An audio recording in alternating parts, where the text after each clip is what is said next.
Broadcasting from the basement of La Penta, this is WICR. Hello, everyone. Welcome back to the Sports Hall. Jersey Joe back here. And to be honest, the only thing we really haven't hit yet is the NBA. And obviously, how could you not talk the NBA without LeBron James? The most important focal point of all radio talk hours is when LeBron comes up. Obviously, the most unsurprising thing of the summer, he re-signs with the Cavs. It's a 2-year deal, like we all thought. He'll be able to opt out next summer like he did this time. And it's just all business. LeBron, he's made it very clear last year that the same move was just all because of business. He knows where the game is going, where the money is all going to be coming from. That's all it is. It's business. And I think it all shifts to LeBron and where the Cavs are going next season. I think it was interesting because the first reports were that he wasn't going to sign until they figured things out with Tristan Thompson, which they still will. Don't think that there's any worry for that. That will get figured out because, again, if LeBron's not happy, nobody's happy, and that is one of the certain focal points that you absolutely have to lock up to make him happy, and I don't think there's any question the Cavs will do that. But I think it's interesting. There was an article on Bleacher Report the other day, and they've really improved in that regard. I mean, when you look at where they were even 3 years ago and where they are now, my goodness, it's night and day. And I think there was an article really outlining LeBron from what made him decide to come back to Cleveland to the painful loss of the NBA Finals this year and how much he's changed in just as a leader. And the way the article started off was Kendrick Perkins when he first got there and just the imposing force that LeBron is. Just when you're sitting in the locker room, how he kind of has an aura around him and how it's kind of everybody kind of understands this is the guy. This is the leader. And I think early in his career, that wasn't always there. Even in Miami, it was kind of LeBron, Bosh, and Wade. They all kind of were carrying that aura around them, were carrying that crown around them. But this time around in Cleveland, it's the LeBron show. I think as a leader, you could just tell. I mean, the words from Kendrick Perkins, a real tough guy, a guy who's been around a lot of good darn players. For him and his comments about the aura, that the vibe LeBron came off as a leader, just the few words that he had to say, and just how Perkins just kind of knew this is the guy.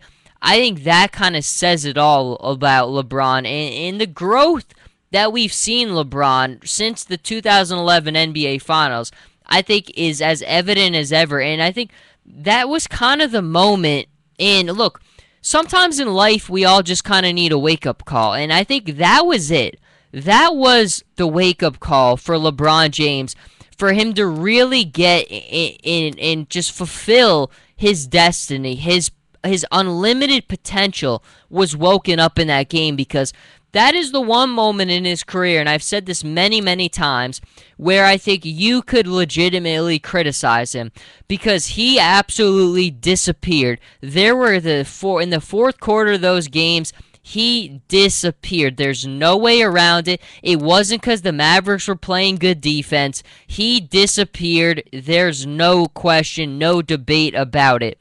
But after that, my goodness, LeBron has been a different basketball player, and it's not even debatable. It's not even the same. The way that he's emerged and taken over, and I think that was always the thing in the 2012 NBA Finals against the Oklahoma City Thunder. In the fourth quarter of those games, that's the number one thing that I was looking at is, how is LeBron going to react? How aggressive is he going to be? And I think that he kind of shed that label we attached to him in the 2011 NBA Finals. Certainly in the 2013 NBA Finals against the San Antonio Spurs, Game 6 and Game 7, what he did in the closing minutes of those games, that is LeBron James. That is what he always wanted to be. That's what we always thought he was, and he proved it. And that's what it all comes down to. The proof, and the proof was there. I think all those moments, that 2011 loss to the Mavs, set what LeBron is today. And what we saw him do in the finals against the Warriors in a losing effort. Again, there was another article the other day about how LeBron still hasn't gotten over it, how he just still can't accept it, and how it's still giving him nightmares at night. And look, how could it not? This is a guy who set NBA records for points scored, assists, rebounds, and was missing his two other most important players, and he put up a Herculean effort every night. It would haunt me for a long, long time too, but I think the moments in Miami, those 4 years, every single second of it made LeBron into the leader that he had to be to come back to Cleveland. I don't think he could have came back to Cleveland without all that experience, because experience is good or bad. It shapes who we are in the later run in life, and certainly for LeBron, those experiences shaped what he needed to do and what he needed to be where he is today with the Cleveland Cavaliers. And I've already outlined it, folks. I think the Cavs win it all next year. I think when you look at his first year in Miami and his first year back in Cleveland, they are strikingly similar with the way that things go. The way that is going to turn out, I think another year together, they kind of got their feet wet together. Obviously, it's all going to come down to health. Is Kyrie going to be healthy? Is Kevin Love going to be healthy? But I think at the end of the day, they all kind of are on equal standing now. They know what it's like to play with each other. They know what's expected of each other. Obviously, the relationship between Kevin Love and LeBron is as good as it's ever been.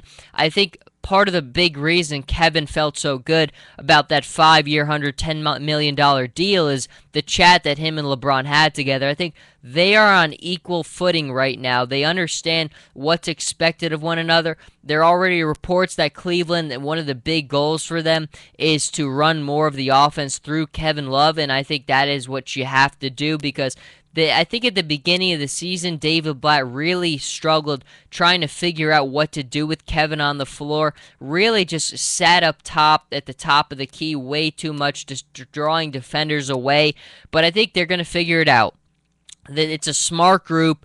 I think they get along more than anything, which is the most important. And that's really the difference between LeBron when you try to compare him with Kobe and with Michael is in Magic. I think it's a LeBron doesn't have to have the fear. I think Kobe and Michael's teammates feared not doing the right thing because they knew what the wrath was going to come down if they didn't.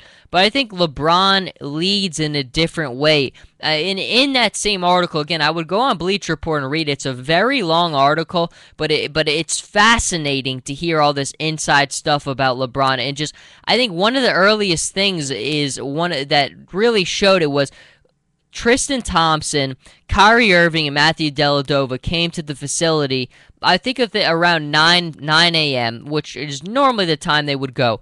And LeBron was already in there getting up shots, doing his thing.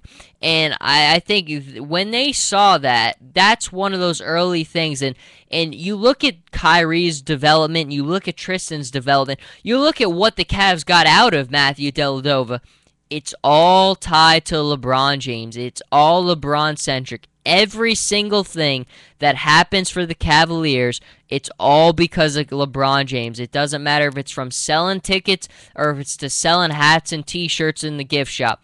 It's all because of LeBron James. He has a power that some athletes, that rare athletes have, that Michaels have, that LeBrons have. There's a rare breed of athlete who has the power to transform so many things economically and from a basketball standpoint like LeBron James can. It's something that we don't see very often, and it's something that when it comes, you have to embrace every second of it because it doesn't come around very often. There's not going to be another LeBron James, folks. I mean, a guy like his size who could literally do everything that he can on the basketball court.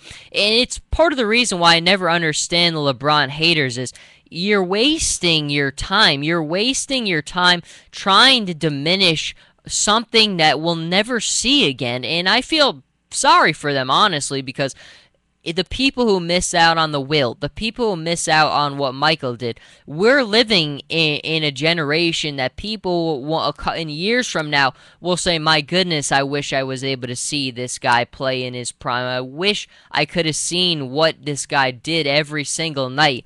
And we're living that, and there's some people who don't embrace it. Some people do. Those who do, they're seeing something we'll never see again and enjoy every minute of it. But again, I am up against the clock. We'll be back again in a little while. Obviously, feels good to get a little LeBron talk out of the way. Now things all kind of fall together, but don't go anywhere, folks. We'll be back very soon.